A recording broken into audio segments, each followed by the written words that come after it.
Muy buenas a todas y a todos. Como todas las semanas, les deseo que hayan pasado una buena semana y que estén, digamos, disfrutando todo lo posible, pues, de estas nuevas condiciones, ¿no?, que tenemos hoy en nuestra realidad. Me alegró mucho verlo la semana pasada y realmente, pues, escucharlos y escucharlos bien, y escuchar todos sus trabajos, muy interesantes, las perspectivas que asumen. Todavía estoy finalizando las evaluaciones por unas cuestiones, bueno, algunos compañeros que tuvieron algún problema en cargar alguna cosa, entonces estamos esperando a esas finalizaciones, digamos, de las entregas finales. Entonces no se preocupen que si no ven notas porque todavía no está cargada en el sistema, pero lo estará durante la semana, no se preocupen. Bueno, retomamos entonces nuestras sesiones asincrónicas esta semana con la sesión que tenemos dedicada a métodos de investigación alternativos. Esta sesión, que está acompañada de un texto de Thomas Tufte, eh, y aquí les quiero hacer, perdón, un pequeño anuncio, un breve anuncio. He cargado la presentación de este semestre real, que tiene unas modificaciones porque estaba se me coló la del pasado semestre de esta sesión y pueden, digamos, acceder a partir de hoy a la presentación. Son cosas muy simples, o sea, son datos y cosas que he actualizado, ¿no? Entonces ahí pueden tener la presentación actualizada ya este semestre. En fin, hoy arrancamos con esta sesión dedicada a métodos de investigación alternativos y minoritarios a partir precisamente de los cuestionamientos y las reflexiones que tanto en las sesiones como ustedes en sus trabajos han ido desarrollando sobre las limitaciones y los problemas que se generan en la investigación de audiencias comerciales. Ya más o menos todos hemos reflexionado y comprendido cómo precisamente, pues, los métodos de investigación comercial están orientados específicamente por los intereses económicos y también políticos de los medios de comunicación de masas que soportan las diferentes mediciones que se generan desde este tipo, digamos, de configuración, ¿no? Son intereses que procuran la medición más superficial de consumos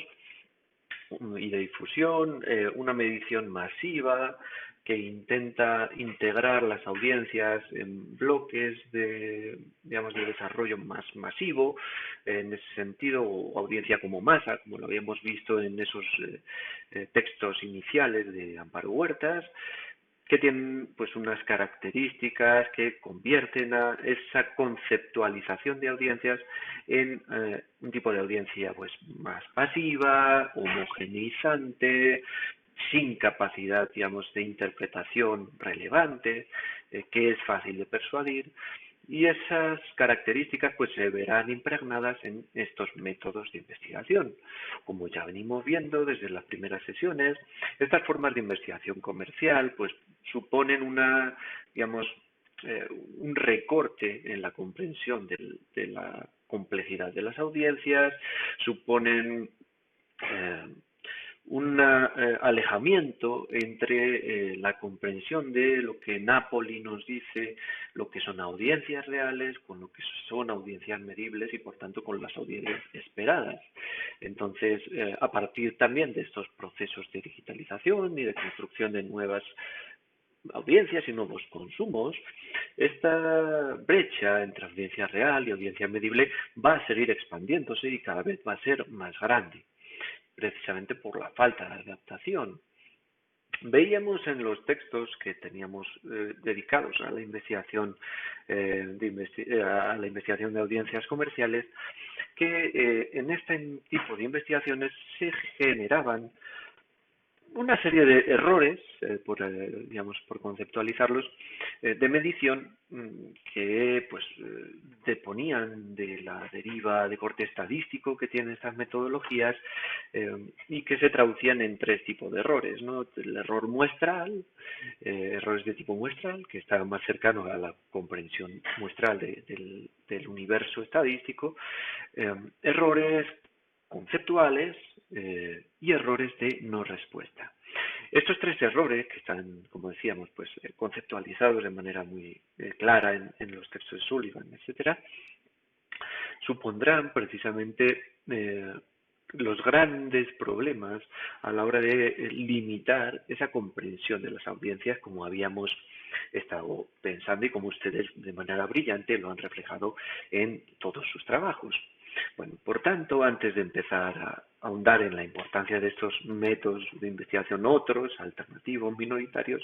es importante pues ejemplarizar, ¿no?, todo esto. ¿Cómo lo pensaba? Pues precisamente en la anterior sesión, antes de la entrega de los parciales, estuvimos hablando de cómo se conceptualizan o cómo se interpretan estos métodos de investigación en el caso específico de Colombia. Y hablábamos pues del caso de el ECAR, por ejemplo, el estudio de audiencias radiales, ¿no?, de continuidad. Ese estudio, como decíamos, estaba integrado por una serie de medios de comunicación privados, en este caso de radios privadas o de grupos radiales privados, que encontraban el EGM como, digamos, limitante en alguna forma, muy caro también para pagarlo. Entonces decidieron desarrollar su propio estudio. Ese estudio está orientado en las grandes ciudades de Colombia y además está orientado por los medios o solo hacia los medios de comunicación eh, en este caso de las radios comerciales pues más grandes, generalistas o musicales, pero que son las que integran este grupo que hace o que paga, digamos, el estudio. Eso supone una serie de limitantes que, como ya hemos dicho, son de corte muestral, en la medida en que solo son representadas las mayores ciudades del país, quedan por fuera la mayor parte del territorio, no se sabe qué se escucha en las veredas, no se sabe qué se escucha en las comunidades, no se sabe qué se escucha en el entorno rural. Digamos, son errores muestrales, existen errores conceptuales también, en la medida en que puede que haya, por ejemplo, radios con mucha audiencia como Todelar, que el grupo Todelar pues no puede pagar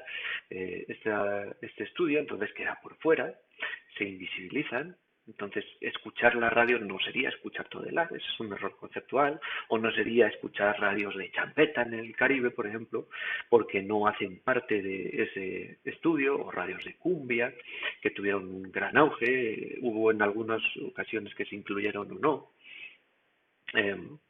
en los estudios, entonces de repente aparecían y parecía que eso era una cosa, un boom,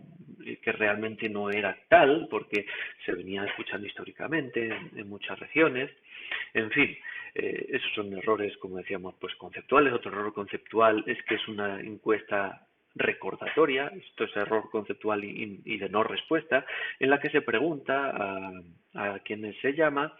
pues si se acuerda qué escuchó la semana pasada, si recuerda cuántas horas dedicó a escuchar esa emisora, si se acuerda qué programas escuchó. Realmente la gente pues se olvida. Yo no sabría decir qué escuché ayer. Si les pregunto a ustedes qué escucharon esta mañana, si escucharon radio, qué escucharon, qué emisora, qué programas, si les gustó o no les gustó, si cambiarían algo, pues seguramente ya no recuerden bien. Esos son otro tipo de errores también, pues tanto conceptuales como de no respuesta, ¿no? El error de no respuesta se refiere más, en todo caso, a la información que aquellos que hacen parte de esa consulta pues ocultan de manera deliberada porque no quieren responder, porque les da vergüenza, porque realmente vergüenza social, ¿no? Para identificar eso. Eso en el caso del ECAR. En el caso, por ejemplo, de Comscore, en las audiencias digitales, pues realmente se utilizan también herramientas clásicas muy conservadoras, como lo son también encuestas de recordación a internautas, lo cual es también pues realmente muy poco efectivo. En el caso de Catbox, por ejemplo, de las audiencias de cine, pues es una audiencia, o sea, una encuesta realmente muy limitada en la que solo se pueden identificar pues cuánta gente entró a cada película, porque se hace a través de las ventas en taquillas, en conexión con las diferentes multiplex. pero no se sabe, pues, por ejemplo, si la persona entró y le gustó o no le gustó la película, si se salió a medias, si volvió a ver la misma persona la misma película varias veces o no, en fin, si fue acompañado o fue solo, tenemos muchos datos que no están no hacen parte. En el caso, por ejemplo, de Cantar Ibope, Ibope, que era una empresa, como habíamos dicho, brasileña, regional, pues es comprada por Kantar Media, que es una empresa europea, entonces implementa procesos de investigación que son construidos desde Europa y que realmente pues responden a unos intereses de audiencias europeas que pueden ser muy diferentes a los intereses de audiencias, en este caso colombianas, latinoamericanas. O el caso del EGM, que hasta el año 2008, pues, por ejemplo, no incluía entre sus estudios representantes del estrato 1. Si nosotros vamos a un gráfico simple de cuánta población en Colombia representa el estrato 1, hablaremos de un 16% de la población que estaría invisibilizada en los estudios de audiencias más grandes del país hasta el año 2008. Desde el 2008, bueno, sí se empiezan a incluir, pero en todo caso, si nosotros vamos a la ficha técnica muestral, en este caso de la última entrega de 2019, que es la última que está liberada, vemos que hay, en todo caso acá, estos son niveles socioeconómicos, es decir, estratos, 1, 2, 3, 4, 5 y 6, y cómo se distribuyen las encuestas. Podríamos tener diferentes errores muestrales. En el caso de distribución geográfica, podemos ver que están mucho más sobre representadas ciertas ciudades a pesar de la población, ¿sí?, que realmente no son representaciones muestrales estadísticas, digamos, válidas, ¿no? Hay mucha sobrerepresentación de Barranquilla, por ejemplo, sobre todo, o de Medellín o de Cali, de Bogotá también, pero bueno, Bogotá tiene un gran porcentaje de población, ¿no? En este caso sería subrepresentada por la población que representa en el país, con respecto pues a otras ciudades, y sobre todo una subrepresentación de algunos sectores y una sobrerepresentación de otros. Pensemos, por ejemplo, en el número de encuestas para los sectores 4, 5 y 6, que miren que el estrato 2 y el estrato 4 tienen más o menos el mismo número de encuestas, con lo cual deberían representar a la misma, digamos, el mismo porcentaje de la población. Pero si vamos al gráfico, el estrato 2 tiene un 30% prácticamente de población representada y el estrato 4 un 11%. Si vemos acá, existe un 3%, por ejemplo, para el estrato 6 y un número de encuestas que no se corresponde con esa representación. ¿Por qué hacen esto el Estudio General de Medios y así en Colombia, que es la empresa responsable? Pues seguramente ustedes ya tendrán la respuesta, y es que a esta digamos, muestra le interesa más conocer las opiniones de quienes tienen mayor capacidad o mayor nivel adquisitivo o capacidad de adquisición económica que de aquellos que muestran menos, lo cual nos da unos datos espurios, nos aleja esas audiencias medibles de las audiencias reales. Entonces realmente nosotros no sabemos quién consume qué en Colombia a nivel de medios de comunicación. Los datos que tenemos sobre, por ejemplo, audiencias televisivas, audiencias en prensa o difusión de prensa, son irreales. No se corresponden con la realidad, sino que se corresponden sobre todo con una sobrerepresentación de esos tres sectores y de algunas de las principales ciudades del país. Bueno, esta sería un poco la introducción, ¿no?, a estos métodos de investigación alternativa que, como decíamos, pues de manera muy brillante, Thomas Tufte, que es un investigador danés, que pues actualmente trabaja en la Universidad de Loughborough en Londres, y que viene trabajando entre otros temas, pues cuestiones de audiencias minoritarias, alternativas, comunitarias también, pues en América Latina, pero especialmente en África, donde trabaja desde los años 90 y tiene unos investigaciones realmente interesantes y pioneras, por ejemplo, en el valor y la influencia de las producciones propias de telenovelas en Nigeria como una forma de prevención de la pandemia del SIDA a principios y mediados de los 90 en este país y en el entorno, digamos, del cono africano. Son investigaciones realmente pues, desarrolladas sobre prácticas comunicacionales y prácticas culturales que dan mucho mayor valor a los procesos de recepción que lo que dan los métodos de investigación comerciales. Es decir, se dedican a conocer la interpretación de las audiencias y el uso de los contenidos culturales que hacen esas audiencias en su cotidianidad. Lo que nos dice el texto de Thomas Tufte es que para confrontar precisamente las problemáticas que se desarrollan a partir de estas, digamos, desconfiguraciones estadísticas, de estos problemas, de estos ruidos y estos errores que producen los métodos de investigación comercial en audiencias,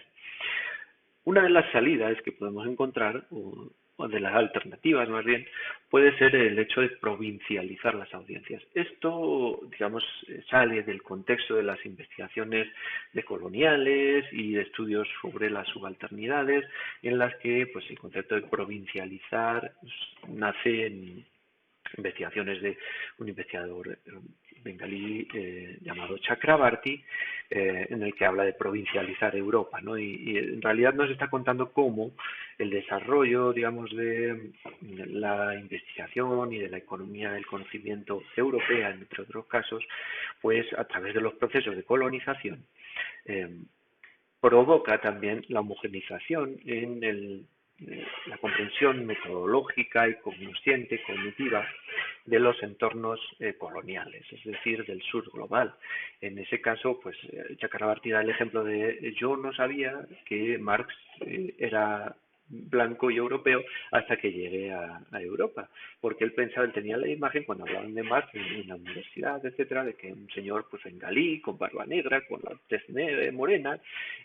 con el turbante, con una serie de características propias de su entorno. Cuando se da cuenta de que no es así, se da cuenta de la necesidad de provincializar, en este caso, el conocimiento, de ir más allá pues de los contextos, digamos, de imperialismo cultural o cognitivo,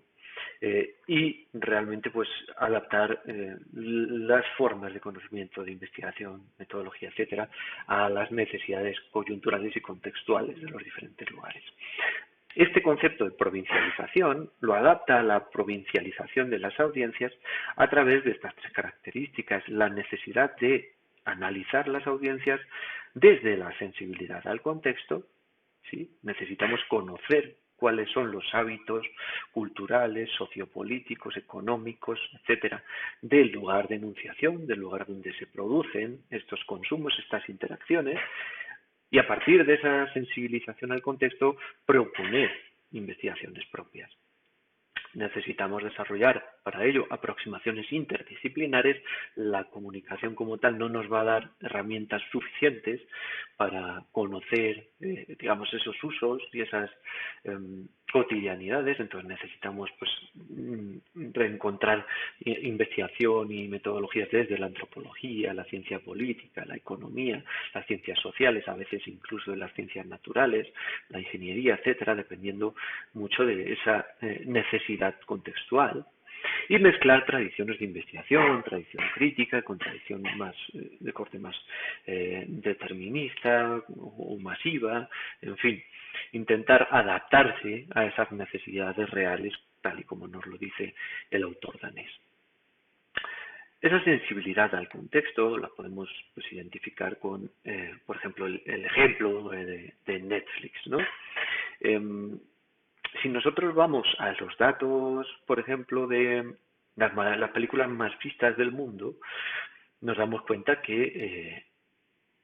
en primer lugar, en el 2020, y esto es algo que Netflix ha hecho por primera vez, dar datos propios sobre consumo. Hasta ahora eran pues interpretaciones, inferencias, ¿no? Estos son datos de Netflix que aporta. Para el 2020, pues Extracción, Taylor Rake ha sido la película más vista en el mundo con 99 millones de visionados. A ciegas seguían la segunda con 89 millones, Spencer Confidential 85 millones como tercera, Escuadrón 6 cuarta, Misterio a bordo la quinta. Si nos vamos a datos de Colombia, aportados también en este caso por la propia empresa, por Netflix, nos damos cuenta que las 3 películas más vistas en 2019, esa es la salvedad, son Misterio a bordo, Escuadrón 6 y La cita perfecta. En este caso, vemos que existe, por ejemplo, teniendo en cuenta esa sensibilidad al contexto, una homogenización en el consumo a partir de, en este caso puede ser digamos, la inclusión o el fomento de la producción propia en Colombia, digo, en Netflix, porque si nos vamos a datos como están en el cuadro de 2017, nos damos cuenta que las series o las películas, vamos a ir en este caso, bueno, vamos a quedarnos en series, más vistas, estaban mucho más provincializadas, es decir, tenían mucho más que ver con los entornos más locales, en este caso pues el Chapo, Shooter o Fauda y Shooter, que eran series más digamos internacionalistas por los propios argumentos, por el desarrollo de los contenidos. El Chapo tenía mucho más de sensibilidad al contexto y no era tan vista en otros entornos por fuera. Si nos vamos a lo que ocurrió hoy, o lo que ocurre este año, nos damos cuenta que tanto Misterio a bordo como Escuadrón 6 siguen manteniéndose, a pesar de estos son datos del año siguiente, de este año actual, como algunos de los contenidos más vistos en la plataforma. Y seguramente si en el momento que tengamos acceso a los datos en Colombia sobre las películas más vistas en 2020, pues veremos estas otras 3 entre los más vistos también. Bueno, A Ciegas realmente es del año 2018, entonces se mantiene ahí. Digamos que en este caso nos encontramos con una duda razonable, una diatriba, que tiene que ver con esta pregunta. Al final, después de tantos errores o de tantos problemas que puede suponer la investigación de audiencia, ¿cuál es el mejor método para investigar las audiencias? Bueno, realmente el mejor método de investigar audiencias o para investigar audiencias es simplemente el método que mejor se adapte a las necesidades de las audiencias que queremos investigar. Es decir, no es que los métodos de investigación comercial sean todo mal, no sirvan para nada, sino que solo aportan una parte. Y recuerden esas primeras sesiones en las que hablábamos, ¿no? Responden a unos problemas que son aquellos que conceptualizan como tal es el concepto mismo de audiencia, ¿no? Desde una perspectiva muy concreta. Entonces, si nosotros queremos pensar unas audiencias más allá de los intereses de los medios económicos, de los medios masivos o de las industrias culturales internacionalizadas, de las OTTs, de los servicios de suscripción como Spotify o de los metabuscadores como Google, pues podemos mezclar los datos que nos aportan de manera cuantitativa todas estas plataformas con una forma de investigar audiencias más alternativa, mucho más digamos profunda, cualitativa, ¿no? Es una investigación mixta, una mezcla de tradiciones de investigación, como decía el texto, en el que Thomas Tufte pues, nos proponía desoccidentalizar y descolonizar la investigación, es decir, acudir a metodologías propias, ¿sí? Pueden ser investigación colaborativa, puede ser las etnografías como enlace, etnografías digitales que nos dan mucho más datos y datos mucho más ricos que los que nos pueden dar pues un rastreo, una encuesta, etcétera. Considerar las audiencias como un sujeto dual en ese sentido, en el que las audiencias no son solo ese sujeto pasivo que ofrece datos de consumo, sino que ese consumo implica una serie de interacciones, de relacionamientos con el contenido y también con sus pares, con los otros individuos que hacen parte de esa audiencia, que construyen además otras modernidades no solo podemos pensar en esa modernidad eurocentrista en la que se estratifica de una manera, se consumen contenidos culturales de una manera y se interpretan de una manera. Esto tiene que ver pues con lo que nos refería Thomas Tufte con el concepto de Boaventura de Sousa de epistemologías del sur, ¿no? Es necesario un diálogo de saberes en esa mezcla de tradición. Y digamos, el qué hacer a partir de esa comprensión de las epistemologías del sur, de esos sesgos, ¿no?, de ceguera, la invisibilización de sectores de la población. Necesitamos pues construir una agenda centrada en las prácticas comunicativas cotidianas que nos pueden aportar mucho más valores en nuestras comprensiones sobre el consumo y también en la gestión y la generación de tendencias. Si nos centramos en las prácticas comunicativas, es decir, en cómo se producen los consumos, en cuál es el contexto, en cómo se ejercen después las reflexiones y las interacciones sobre los contenidos, y si esas interacciones pues son más pasivas, más activas, de qué manera son activas,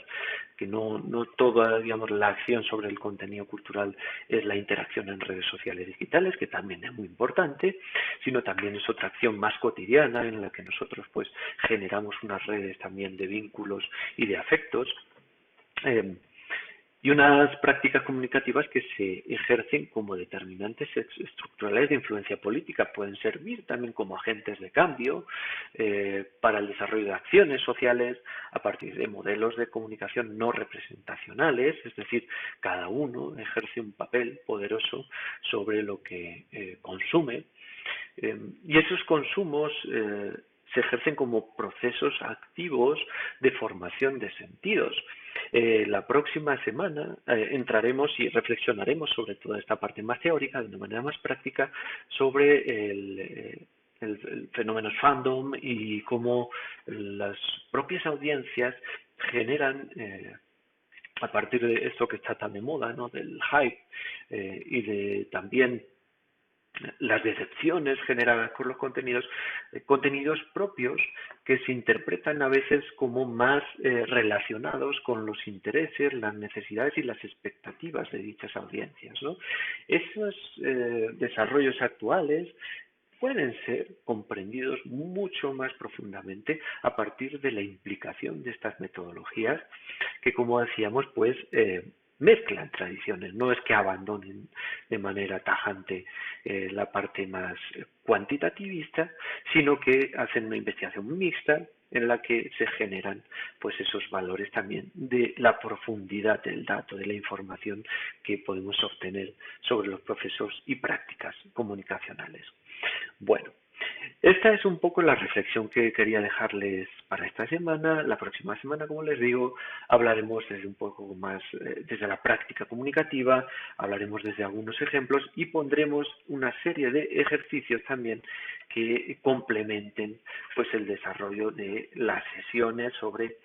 investigación de audiencias, tanto comercial como investigación de audiencias alternativas y minoritarias, y valoricen estos contenidos. Yo creo que para no hacerles, digamos, mucho más pesado esto, les recomiendo leer de manera muy tranquila, muy sosegada y con mucha profundidad el texto de Thomas Tufte y los ejemplos que él pone para África, y en el foro pues vamos a reflexionar también sobre cómo, digamos, se podrían adaptar esas necesidades investigativas y metodológicas a los contextos actuales en su cotidianidad, ¿no? En Colombia, en Bogotá, en sus prácticas comunicativas. Entonces, nada, les digo, estén muy atentos al foro, respondan las preguntas como siempre. La próxima semana nos encontraremos por acá, si no estoy mal, también como sesión asincrónica, pero a partir de estas prácticas comunicacionales, para cerrar el tema de las metodologías, los métodos de investigación alternativo, a partir de ejemplos y de ejercicios y talleres que les pediré después vayan desarrollando. Serán sencillos, no se preocupen, y nos iremos viendo pues las próximas sesiones. Cualquier duda, cualquier problema, ya saben que yo estoy muy atento a todas sus necesidades a través de este canal de Teams, del equipo, también a través de las sesiones del correo electrónico. Eh, Como bien saben, pues, y siempre les aconsejo todas las semanas, estén muy atentos, estén juiciosos, cumplan todas las semanas, así se les hará mucho más sencillo el desarrollo de las clases. Em, esta semana sí habrá foro, así que estén atentos al foro también. Em, Lean las lecturas, vean los vídeos y a partir de ahí respondan las preguntas. Les deseo muy buena semana, espero que todos sigan muy bien y la próxima semana pues de nuevo nos encontramos por nuestro canal de Teams, ya lo saben. Muy buena semana y quedo muy pendiente de todas y todos ustedes.